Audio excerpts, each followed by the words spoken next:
बिस्मिल्लाहिर्रहमानिर्रहीम। अस्सलाम वालेकुम फ्रेंड्स। सबसे पहले आप लोगों को वेलकम करते हैं अपने YouTube channel Luqman English academy के अंदर। सो फ्रेंड्स, जैसा कि आप जानते हैं कि आप लोगों का जो पाकिस्तान नेवी का टेस्ट हो या पाकिस्तान एयरफोर्स का, तो आप लोगों का जो एकेडमिक टेस्ट होता है उसके अंदर फ़िज़िक्स का पोर्शन जो है वो बहुत ही ज़्यादा इंपॉर्टेंट होता है। तो ख़ास तौर पर वो स्टूडेंट जिन्होंने पाकिस्तान एयरफोर्स के अंदर अप्लाई किया हुआ होता है, तो उनको तो इसके अंदर बहुत ही ज़्यादा मेहनत की ज़रूरत होती है, क्योंकि इनका अलग से एक पेपर होता है जिसमें 30 या 40 एमसीक्यूज़ होते हैं। अगर आप इसको पास करेंगे तो फिर ही आपका अगला टेस्ट स्टार्ट होता है, अदरवाइज़ आप मुकम्मल तौर पर फ़ेल हो जाते हैं।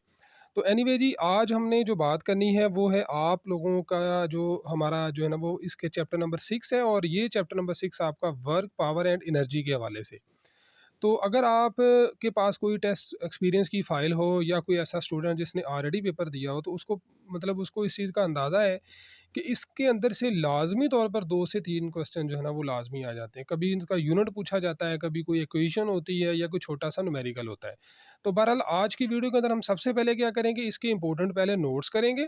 उसके बाद इसी के अंदर जो है ना वो एंड पे मैंने एक्सरसाइज़ दी हुई है, जो आप लोगों का एक टेस्ट होगा जहाँ से आप अपने एक्सपीरियंस को और अपने टेस्ट नॉलेज को चेक कर सकते हैं। तो सबसे पहले तो हम बात करते हैं जी वर्क के हवाले से, वर्क होता क्या है? देखिए, मैं थोड़ा-सा इसको एक्सप्लेन भी करने की कोशिश करूँगा। देखें, फ़िज़िक्स के अंदर वर्क वो होता है कि जब आप किसी भी चीज़ पर फ़ोर्स लगाते हैं, तो उस फ़ोर्स की सीमत के अंदर वो कुछ ना कुछ फ़ासला भी तय करे, कुछ ना कुछ डिस्प्लेसमेंट भी उसका तय हो। मिसाल के तौर पर कि आपके पास एक टेबल है, उसको आप धक्का लगा रहे हैं, वो आगे की तरफ जा रहा है, तो फिर ही ये फ़िज़िक्स की रोशनी में ये वर्क होगा, अदरवाइज़ वर्क नहीं होगा। मिसाल के तौर पर चढ़ाई के ऊपर एक गाड़ी रुकी हुई है, आप उसको धक्का लगा रहे हैं, वो आगे जाने की बजाय अगर पीछे आ रही है, तो फिर वो आपका वर्क नहीं होगा।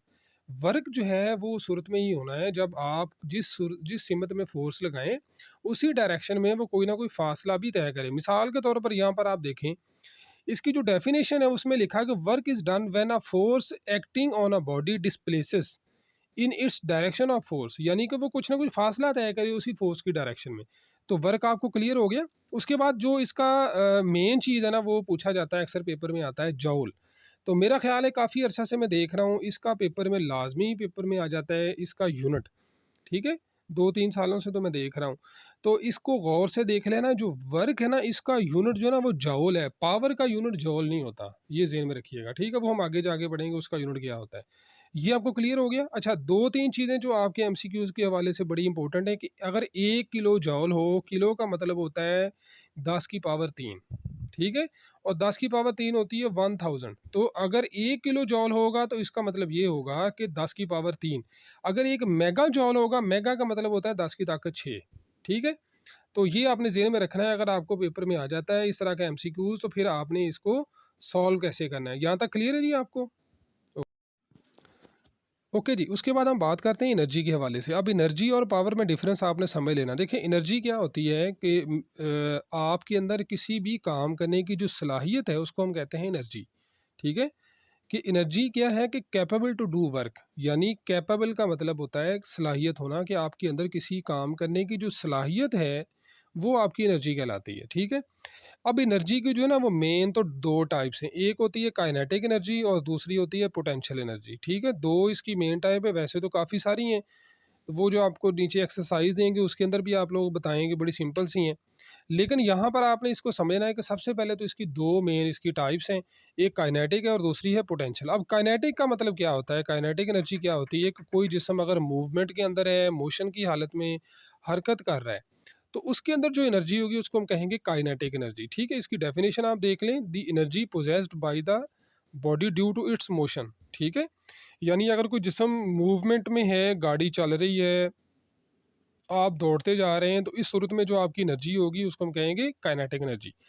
अब जो इसकी नीचे जो आपकी एक्सरसाइज होगी उसके अंदर मैंने आपको एक न्यूमेरिकल भी दिया है, आपको एक छोटा सा टेस्ट भी दिया हुआ है, वो इसी से रिलेटेड होगा, ठीक है? 2-3 क्वेश्चन आपको मिलेंगे इसी से रिलेटेड, और ये पेपर के पॉइंट ऑफ व्यू से भी बहुत अहम है। लेकिन सबसे पहले इसकी इक्वेशन को समझना है कि ये काइनेटिक एनर्जी की जो जो फार्मूला है या इसकी जो इक्वेशन है, ये 1/2 mv² है, ठीक है? वेलोसिटी का डबल होती है, ठीक है, काइनेटिक एनर्जी, ये ज़हन में रखिएगा। अच्छा, उसके बाद जी हम बात कर लेते हैं जी पोटेंशियल एनर्जी। पोटेंशियल एनर्जी का पोटेंशियल जैसे हम सादा लफ्ज़ों में कहते हैं ना कि यार इस बंदे के अंदर बड़ा पोटेंशियल है। मतलब इसके अंदर एक ऐसी ख़ासियत है जो हमें नज़र नहीं आ रही लेकिन इसके अंदर मौजूद है। ठीक है? तो ये भी वही पोटेंशियल एनर्जी होती है। The energy possessed by a body due to its position. जब हम किसी भी जिस्म को उसकी पोजीशन को चेंज करते हैं, मिसाल के तौर पर हमारे पास एक बॉल थी, हम उसको उठा के छत पे ले गए, ठीक है? अब जब छत पे वो पड़ी हुई है, उसको हम छोड़ेंगे, वो ज़मीन पे आएगी ऑटोमेटिकली। तो जब छत पे कोई जिस्म पड़ा हुआ है, उसकी पोजीशन हमने चेंज कर दी है, पोजीशन की वजह से जो एनर्जी होगी, उसको हम कहते हैं कि ये उसकी पोटेंशियल एनर्जी है।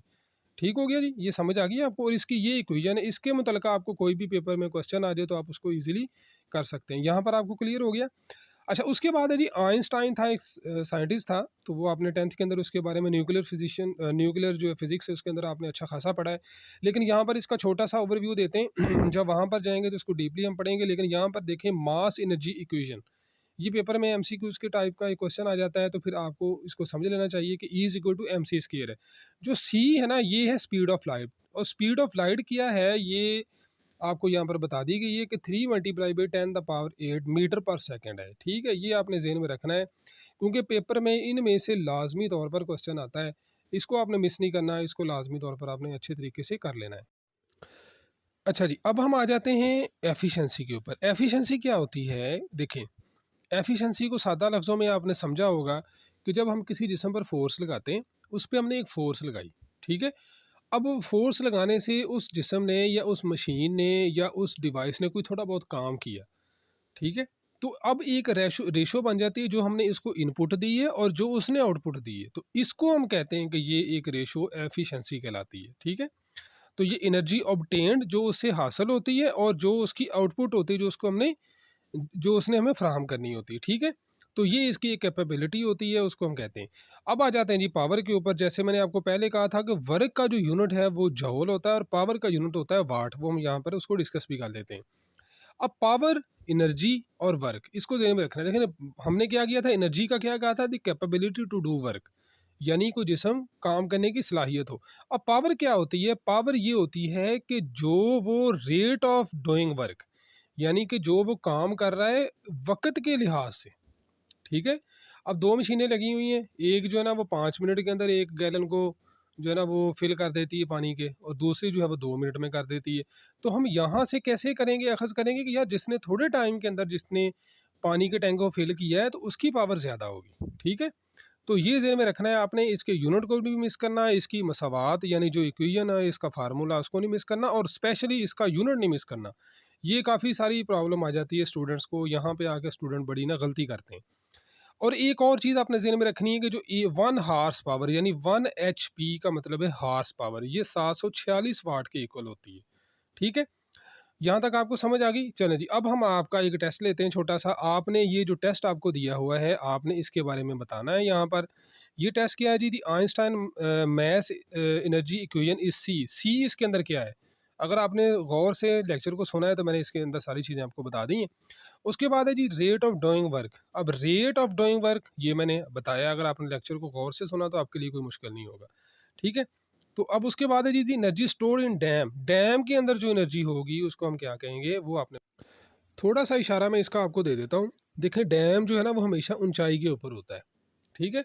तो जो ऊंचाई के ऊपर किसी चीज़ में जो एनर्जी होती है, वो मैंने आपको पहले बताई, वो आपने खुद बतानी है, ठीक है? दी एनर्जी स्टोर इन कोल। कोल जो है वो कोयला होता है, उसके अंदर कौन सी एनर्जी होती है, ज़ाहिर बात है आपने इसको समझ लेना है। तो यहाँ पर आपको 6-7 सवाल दिए गए हैं, ये आपने क्या करने हैं, ये आपने इनके आंसर लिखने हैं और आपने ग्रुप के अंदर सेंड करने हैं। तो आप में से जिन स्टूडेंट्स ने मेहनत की, इंशाल्लाह वही पास होंगे। देखिए, हम भी अगर आपको मेहनत करवा रहे हैं, तो आप लोगों ने भी मेहनत करनी है, तो फिर ही पास होना है। तो मोजज़े नहीं होते इन चीज़ों में मेहनत होती है, मेहनत से ही आप लोगों को कामयाबी मिलनी है। तो हम भी आप लोगों को मेहनत करवा रहे हैं, आप लोग भी करें, इंशाल्लाह अल्लाह ताला की ज़ात आपको ज़रूर कामयाब करेगी। Good luck.